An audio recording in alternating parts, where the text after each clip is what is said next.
हाफिज नूर अहमद अजहरी हमारे साथ जुड़ गए हैं, all India Muslim personal law board UP के अध्यक्ष हैं, उनके पास चल लेते हैं। हाफिज नूर अहमद साहब, आज जो पर्सनल लॉ बोर्ड की प्रेस कॉन्फ्रेंस चल रही थी उसमें तो सारी हदें पार कर दी गई। आपकी आपत्ति हो सकती है, आप नाखुश हो सकते हैं, लेकिन आप तो सीधा सीधा कोर्ट की विश्वसनीयता पर अटैक करने लगे। अब इस देश में न्याय व्यवस्था आपसे, मुझसे या किसी और से पूछकर तो चलेगी नहीं ना, सबूतों के आधार पर ही चलेगी। इस पर हैरत की बात है ये, और ये बड़े बड़े सोचनीय है कि अब लोगों का दिमाग, लोगों की आस्था जो कोर्ट के ऊपर थी, न्याय के ऊपर थी, वो धीरे धीरे खिसक रही है। ऐसा लग रहा है, ऐसा लग रहा है कि ईडी सीबीआई के साथ साथ में हुक्मरानों का दबदबा अब अदालतों में भी हो गया है। जो दिख रहा है, जो आ रहा है, नजर आ रहा है, जबरन मस्जिदें छीनी जा रही है। कोई सबूत नहीं है कि मुख्यमंत्री नहीं, कैसे हुआ?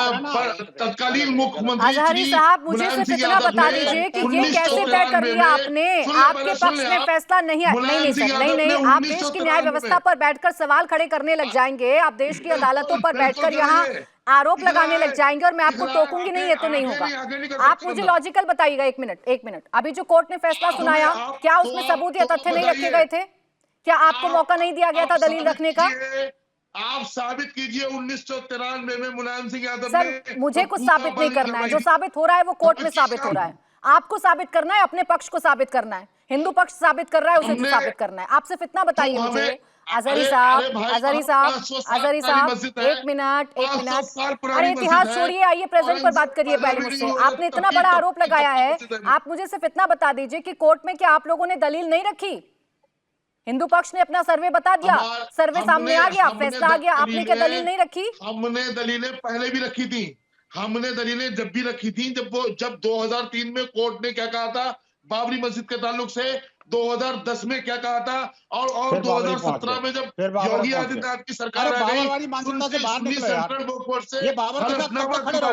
और हमारे खिलाफ ये तो आंख बंद कर लेना है ना, ये तो सच्चाई को देखकर आंख बंद कर लेना है। ये तो ऐसी बात हो गई कि मेरे पक्ष में फैसला आया तो सब कुछ ठीक है, मेरे पक्ष में नहीं आया तो सब, यहाँ पर सब बेकार है, सब बेकार है। अभी तक आपकी शिकायतें सरकार से हुआ करती थी, आपकी शिकायतें संस्थानों से हुआ करती थी, आपकी शिकायतें मीडिया से हुआ करती थी, सब जायज था। अरे कोर्ट को छोड़ दीजिए साहब, कोर्ट को छोड़ दीजिए। देखिए दानिश जी, इस तरीके का जो पूरा दानिश जी, एक मिनट, वो अपना पक्ष रख रहे हैं ना। अरे रुक जाइए दानिश जी, मुझे जरा उनसे जानने दीजिए। रख रहे हैं ना, मुस्लिम पर्सनल लॉ बोर्ड की सदस्य है ना। बोलिए अजहरी जी, मुझे सिर्फ इतना बता दीजिए, आप लोगों ने दलीलें रखी कि नहीं रखी कोर्ट के अंदर? अरे भाई, वहां दलीलें तो हमने 2003 में भी रखी थी। अरे अभी की बात करिए ना मुझसे, अभी आज की बात करिए। फैसले पर आज आपने सवाल उठाया है। अरे आज आपने सवाल उठाया, तब तो आपने कहा था ना हमें सुप्रीम कोर्ट का फैसला मानने हैं, सुप्रीम कोर्ट जो कहेगा वो सब ठीक है। आज की बात करिए। फिर सुप्रीम कोर्ट का फैसला आएगा, फिर देख लेंगे। हमें तो मालूम है क्या हो रहा है हमारे साथ। दानिश जी रुक जाइए, आप दोनों एक साथ बोलेंगे, एक ही बात को बोलेंगे तो ना तो अजहरी साहब की बात आएगी ना आपकी आएगी। दानिश जी एक मिनट रुक जाइए, थोड़ा सा पेशेंस रखिए, एक साथ मत बोलिए। भारत की अदालतों का न्याय। विनोद बंसल जी जवाब दे दीजिए। अब सर, आपके कहने से भारत की अदालतों पर सवाल खड़े नहीं हो जाते हैं। या तो आप प्रूफ करिए कि आपको सुनवाई में दलील रखने का मौका नहीं दिया गया, या तो आप ये बोलिए कि आपको दलील देने से रोक दिया गया, या तो आप ये मानिए कि ये अब आप लोग समझ नहीं पा रहे हैं आपको कैसे रिएक्ट करना है, तो आप बोल देंगे अदालत भी गलत है इस देश की। बोलिए विनोद बंसल जी फटाफट से, मेरा आली सैयद जवाब जी। प्राची, ये देखिए, ये इनकी बौखलाहट है। आप देखिए, यहाँ डिबेट हो रही है, युद्ध हो रहा है, मेरे समझ में नहीं आ रहा। ये तो ऐसा लग रहा है जैसे अगर मुझे गनीमत है हम स्काइप पर जुड़े हुए हैं, नहीं तो खंजर उठा करके घोंप देते हैं किसी के ऊपर।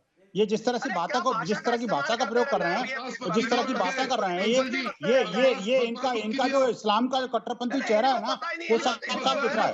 लग रहा है साफ साफ ये भारत के नागरिक नहीं है, ये किसी सीरिया में, ये पाकिस्तान है, बांग्लादेश में रह रहे हैं। अरे सर माननी चाहिए आपको, जिस थाली में खाते हो उससे पेश करते हो, भारत में रहकर भारत की न्याय व्यवस्था को कोसते हो, भारत में रहकर के भारत की जो दंड संहिता उसके ऊपर आक्षेप लगाते हो। आपको शर्म आनी चाहिए। देखो किस तरह से बिल बना रही है। आज अगर न्यायालय ने न्याय दे दिया तो इनको परेशानी हो गई। हाँ। और अब तक 500 साल तक हमारे ऊपर अन्याय हो रहा था, तब तक आप चुप्पी साधे बैठे थे। बहुत बढ़िया मौलाना, बहुत बढ़िया। अब आप देखिए, अब आपके हिसाब से सबूत तो तय नहीं हो पाएंगे। अब 1 मिनट रुक जाइए, 1 सेकंड। विनोद बंसल जी 1 मिनट रुक जाइए, और हाफिज नूर अहमद अजहरी साहब आप दोनों में प्लीज रुक जाइए मेरे।